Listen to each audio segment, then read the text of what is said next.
Nah, sebelumnya coba kita perhatiin dulu kisah tentang ketenangan dengan mengingat Allah tuh kayak gimana. Salah satunya ada di surat At-Taubah yang terkenal.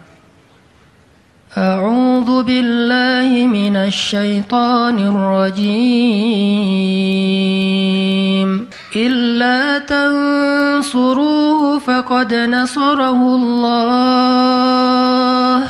إذ أخرجه الذين كفروا ثاني اثنين إذ هما في الغار إذ يقول لصاحبه لا تحزن إن الله معنا فأنزل الله سكينته عليه وأيده بجنود لم تروها وجعل كلمة الذين كفروا السفلى وكلمة الله هي العليا والله عزيز حكيم. Kalau kalian tidak menolongnya, maka sungguh Allah akan menolongnya. Seperti ketika orang-orang kafir mengeluarkan dia dari kota Mekah pada saat dia menjadi salah satu di antara dua orang yang berdiam di dalam gua, yaitu gua Thur. Ketika ia berkata kepada sahabatnya, yaitu Abu Bakar, dia di sini siapa? Rasulullah SAW. Ketika dia berkata kepada sahabatnya, la tahzan, innallaha ma'ana. Janganlah kamu khawatir, bersedih, takut, itu sama. Sesungguhnya Allah bersama kita. Maka Allah Subhanahu wa taala menurunkan rasa ketenangan kepadanya dan menolongnya dengan tentara yang kalian tidak bisa melihat. Sehingga Allah menjadikan kalimat orang-orang kafir itu menjadi dikalahkan atau rendah, dan kalimat Allah adalah kalimat yang tinggi, dan Allah Maha Perkasa lagi Maha Bijaksana. Ini kan kata-kata yang paling populer ya, la tahzan innallaha ma'ana. Tips pertama kalau kita pengen bisa lebih tetap tenang, happy ketika kita dalam tekanan adalah kita tuh memang harus punya sahabat yang selalu mengingatkan kita kepada Allah Subhanahu wa taala. Sahabat yang mengingatkan kita kepada Allah. Ini yang terjadi kepada Abu Bakar As-Siddiq. Sekelas Abu Bakar yang imannya sampai ke derajat Siddiq, bukan cuma mukmin loh, Siddiqun.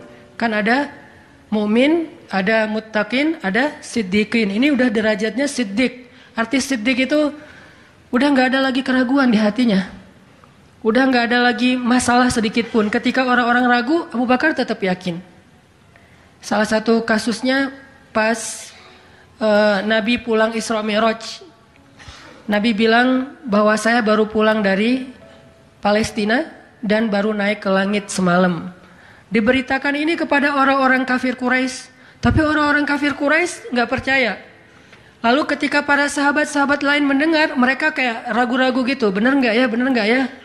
Lalu ketika ditanya kepada Abu Bakar, ya Abu Bakar, lihat tuh teman kamu makin gila aja. Emangnya kenapa, kata Abu Bakar? Dia ngaku-ngaku baru pulang dari dari Palestina. Dia ngaku-ngaku baru pulang dari langit. Katanya Isra dan Mi'raj semalaman, dalam waktu 1 malam. Lalu Abu Bakar bertanya, siapa yang bicara kayak gitu? Dia atau kalian? Kata mereka, Muhammad yang ngomong kayak gitu langsung kepada kami. Kata Abu Bakar, kalau Muhammad yang ngomong kayak gitu, maka benar. Dia nggak mau tanya gimana caranya, berapa lama waktunya, kapan, siapa yang membawa dia. Nggak nanya apapun. Kalau Muhammad yang ngomong, maka itu benar. Ini artinya siddiq, nggak banyak tanya, percaya banget. Kalau ayatnya kayak gitu, udah cukup. Kalau hadisnya kayak gitu, udah cukup. Kalau kata ulama kayak gitu, saya ikut. Nggak ada kenapa kayak gini dan seterusnya, nggak. Ini menunjukkan Abu Bakar itu orang yang sangat luar biasa imannya. Tapi dia tetap manusia. Gimana pun imannya udah kuat, mantap, siddiq, ketika ada masalah, sifat dasar manusia itu keluar lagi, yaitu khauf, rasa khawatir, takut. Dan yang luar biasa, khawatir dan takutnya Abu Bakar itu bukan untuk keselamatan diri beliau. Abu Bakar itu khawatir terhadap keselamatan Rasulullah SAW. Jadi bukan keselamatan Abu Bakar. Kalau kita mungkin khawatir terhadap keselamatan diri sendiri nih. Kalau Abu Bakar derajatnya khawatir terhadap Gimana ya Rasul? Kalau mereka ngelihat ke bawah, ke kakinya, pasti kita akan ketahuan. Karena mereka sembunyi di sebuah lubang, nggak gua sih kecil, lubang di bukit Jabal Sur. Dan orang-orang kafir Quraisy sudah datang ke lubang itu, berdiri tepat di pintu gua. Kalau mereka ngelihat ke bawah, udah ketahuan tuh, kelihatan Rasulullah sama Abu Bakar. Sehingga Abu Bakar berkata, ya Rasulullah, kalau mereka ngelihat kita sedikit aja ke bawah kaki mereka, mereka akan menemukan kita. Gimana ini ya Rasul? Saya khawatir terhadap keselamatanmu. Apa kata Nabi? Ya Abu Bakar, ma dhannuka bithnain, Allahu salisuhuma. Wahai Abu Bakar, kenapa kamu pikir kita cuma berdua? Allah yang ketiga di antara kita. Baru la tahzan, innallaha ma'ana. Jangan khawatir, Allah bersama kita. Kata-kata ini kalau diucapkan oleh orang solih, pada waktu yang tepat ketika kita ngalamin satu masalah besar, itu akan luar biasa memberikan efek ketenangan buat kita. Tapi waktu yang tepat, kalau normal-normal aja kayaknya agak kurang ngaruh nih. Makanya kata-kata kayak gini itu timingnya tuh harus pas. Dan yang mengatakan orang yang memang punya aura kesolehan yang luar biasa. Sekelas Rasulullah kurang apa? Itulah sebabnya kenapa kita harus punya banyak, atau setidaknya kita punya seorang sahabat, seorang teman yang solih, yang sering mengingatkan kita. Minimal istri. Kenapa? Karena kalau kita galau dalam urusan kerjaan, nanti pas kita pulang ke rumah, yang akan bilang la tahzan innallaha ma'ana adalah pasangan kita. Dengan nada yang lembut, dengan senyum yang khas, dengan dekapan yang mungkin penuh kasih sayang, itu benar-benar bisa bikin kita tenang. Gak tahu tenang karena kata-katanya atau dekapannya nih, enggak. Saya juga bingung. Dua-duanya kali ya. Dia bilang la tahzan ya azizi. Panggilan buat suami bahasa Arabnya yang lembut tuh azizi. Bukan al-aziz ya. Al-aziz mah nama orang. La tahzan ya azizi atau ya habibi atau ya albi. Albi itu artinya jantungku. Jangan dipakai deh, biar saya aja yang pakai itu. La tahzan. Jadi misalnya kayak suami galau tentang kerjaan. Mah, papa lagi galau nih. Kenapa Pak? Di kantor itu kemarin kita ada tawaran proyek. Cuman proyeknya kayaknya cara untuk ngedapetin proyek itu cara-caranya tuh agak-agak kurang baik gitu. Ada suap segala macam.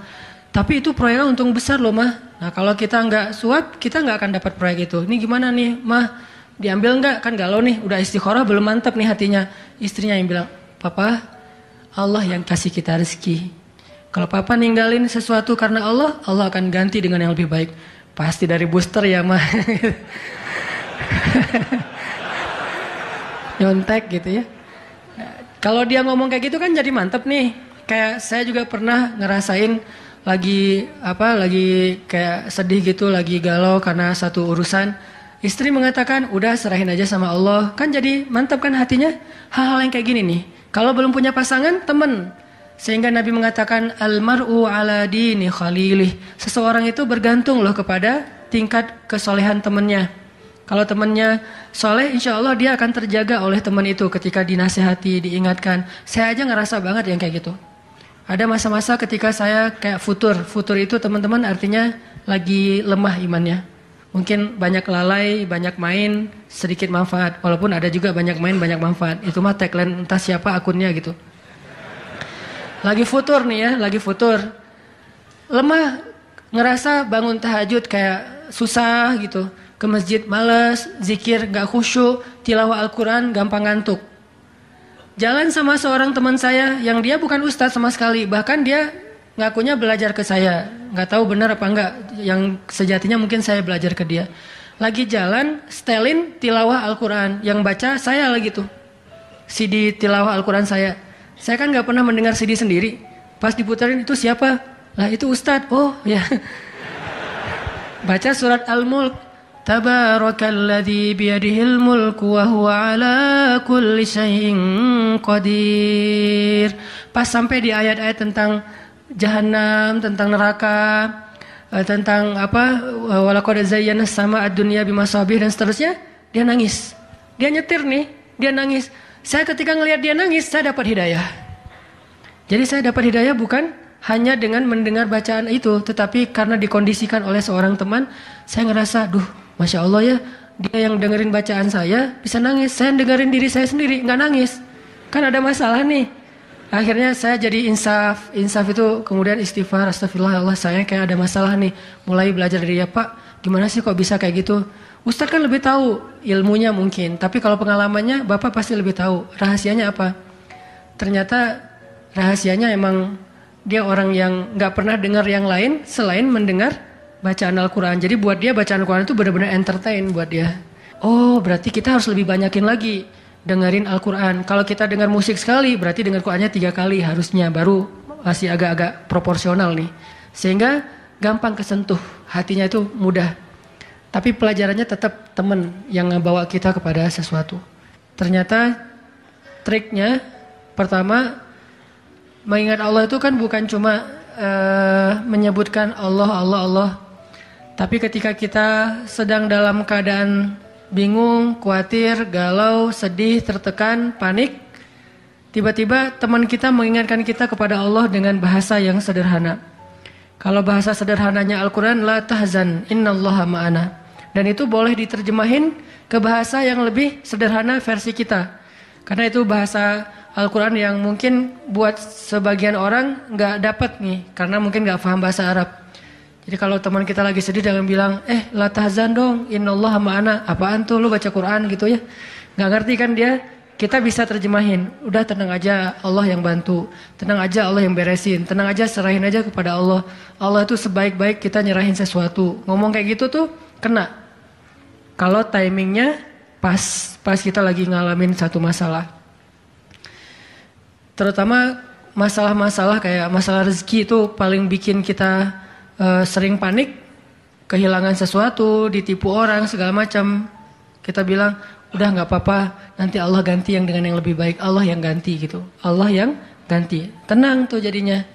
Karena kita sedang mengetuk kembali imannya di saat dia sedang butuh-butuhnya iman itu. Dan itu butuh teman yang bisa mengingatkan kita. Sehingga Nabi bilang, ciri-ciri teman yang baik itu adalah kalau kita ketemu dia bikin kita sering ingat Allah. Dia bikin kita sering ingat Allah. Coba teman-teman renungkan nih, coba dihitung-hitung.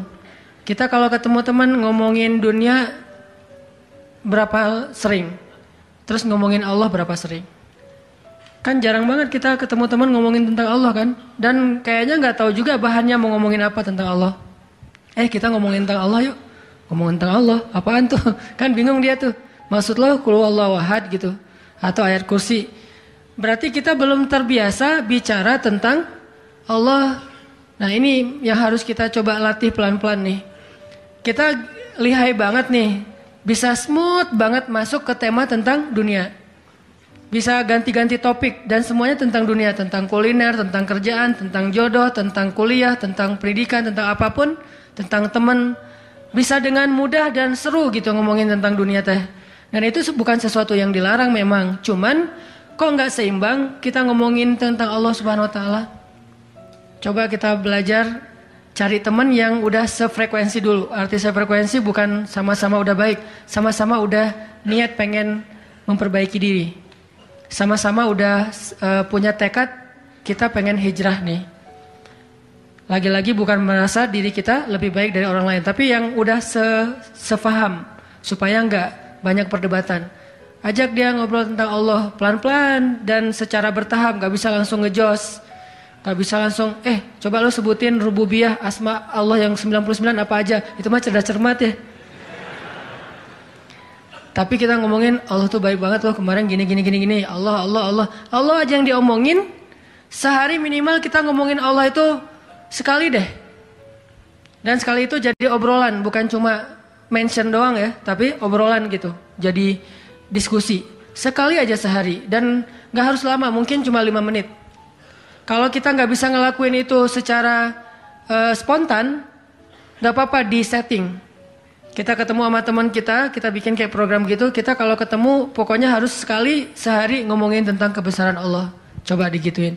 Makin sering itu makin akan nanemin satu belief faith di dalam hati kita. Sehingga ketika nanti kita ada masalah diketuk rasa iman itu cepat baliknya. Berarti kita harus cari teman yang mau menasihati kita, bicara bareng kita tentang kebesaran Allah. Dan itu yang dilakukan Nabi Musa dengan Nabi Harun ketika berdakwah yang Allah sebutin di surat Toha. Nabi Musa mau berdakwah kepada Fir'aun, minta teman supaya bisa mengingat Allah ketika lagi dalam keadaan marah. Soalnya Musa tahu, Musa itu orangnya marah. Kalau udah marah ngeri. Harun orangnya kalem, woles. Sehingga butuh seseorang yang bisa menahan amarah dan emosinya Musa. Sehingga kata Musa, ya Allah beri saya seorang teman yang bisa mendampingi saya dalam dakwah, yaitu Harun. Kay nusabbihaka katsira wa nadhkuraka katsira, supaya kami sering bisa mengingat engkau. Artinya kalau Musa sendiri marah, lupa sama Allah. Tapi kalau ada Harun, Musa istighfar, astagfirullahaladzim. Gitu. Begitu juga nabi kecil. Ada 2 orang nabi kecil sepupuan. Siapa dia? Isa dan Yahya. Nabi Isa dengan Nabi Yahya. Anak kecil 2 orang nih. Dua-duanya keren. Dua-duanya soleh. Dua-duanya ganteng. Dua-duanya idola. Selebgram lah di masanya. Pokoknya luar biasa nih 2 orang cowok. Anak usia, kalau nggak salah Yahya waktu itu umurnya udah sekitar 10 tahun. Isa baru lahir, berarti beda 10 tahun. Pas mereka ABG beda 10 tahun tapi nyambung ngobrolnya. Pas mereka jalan kemana-mana berdua tuh. Yang satu orangnya gampang tersentuh, nangis, yaitu Yahya. Yang satu lagi orangnya tegas, yaitu Isa. Sehingga kalau Isa lagi marah, Yahya yang mengingatkan Isa, tenang. Akhirnya tenang. Pas Yahya terlalu kayak baper gitu, aduh kasihan. Yahya itu kan orangnya kasihan, gampang kasihan, sehingga jadi agak-agak kurang tegas. Kata Isa, nggak bisa gitu dong. Akhirnya diingatkan. Nah ini pentingnya teman. Nabi aja butuh teman. Kalau kita mau kepo dikit nih, kenapa sih Rasulullah memilih Abu Bakar untuk nemenin hijrah? Kenapa nggak Umar gitu, supaya aman? Hijrah bareng Umar, siapa yang berani ngejar coba? Umar berdiri depan Ka'bah. Ya ayuhan nas, ya ma'syara Quraisy, wahai manusia, wahai orang Quraisy, fa'lamu anni muhajir. Ketahuilah saya pengen hijrah, kata Umar. Siapa yang pengen istrinya jadi janda, anaknya jadi yatim, tunggu saya di balik bukit itu. Ada yang berani? Diam semuanya. Coba Rasul kalau hijrah bareng Umar, enak kan? Wahai wahai orang-orang Quraisy, wahai manusia, saya sama Rasul nih mau hijrah. Siapa yang berani nunggu saya di balik bukit itu? Kalau enggak dia akan hilang kepalanya. Enggak ada yang berani kan? Kenapa Rasulullah milih orang yang lemah seperti Abu Bakar? Udah kurus, lemah, dan kaumnya kabilah yang lemah, Bani Taim. Bani Taim itu lemah kabilahnya, enggak seperti kabilahnya Umar bin Khattab. Kenapa bukan Umar? Kenapa bukan Hamzah? Hamzah itu pemanahnya para sahabat, pemanahnya orang-orang Mekah. Dan juga nggak ada yang berani sama Hamzah. Hamzah mukul Abu Jahal di depan orang banyak, nggak ada yang berani balas. Ketika Abu Jahal mukulin Rasul lagi sholat depan Ka'bah, Nabi lagi sholat digebukin sama Abu Jahal. Dibelain sama Abu Bakar ikut digebukin. Akhirnya wajah Abu Bakar itu nggak dikenali lagi, saking babak belur. Itu digebukin sama Abu Jahal dan teman-temannya. Ketika Hamzah dengar berita itu, langsung Hamzah pergi ke tempat orang-orang ngumpul, dicari mana Abu Jahal, dipukulin sama sama Hamzah sekuat-kuatnya sampai berdarah-darah Abu Jahal, tapi orang Quraisy nggak ada yang berani balas. Saking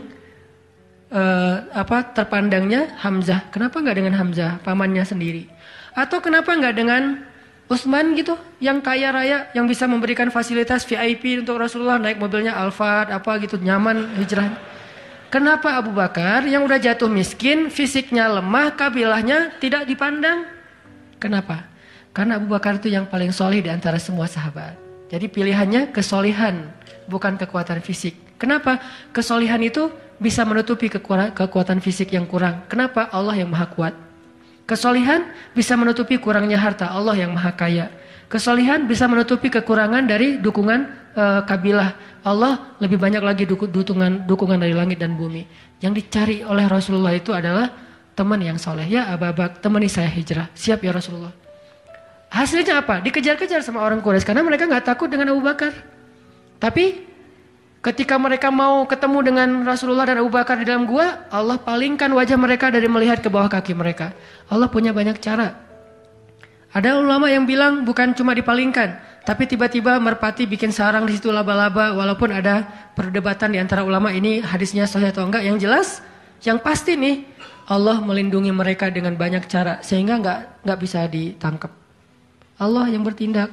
Jadi butuh teman yang soleh. Walaupun nanti kenyataannya teman yang soleh ini malah ditenangkan oleh Rasulullah, bukan Rasulullah ditenangkan oleh dia gitu.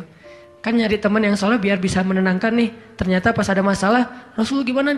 La tahzan, innallaha ma'ana, tenang, udah beres.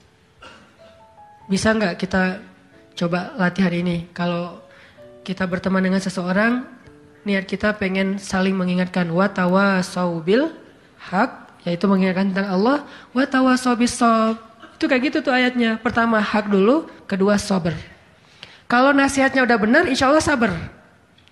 Jadi kalau kita pengen menasihati teman kita atau dinasihati oleh teman kita supaya lebih kuat, bisa tough, bisa survive dalam masalah, minta dia menasihati kita al-haq. Dan siapa al-haq? Allah Subhanahu wa taala. Wa tawasau bil haq artinya saling menasihati dengan nama Allah. Udah serahin aja sama Allah. Allah itu maha ini sebutin dengan bahasa sederhana. Langsung sabar jadinya. Langsung lebih kuat, lebih tenang. Itu yang pertama teman-teman. Kita sering berteman dengan orang yang insya Allah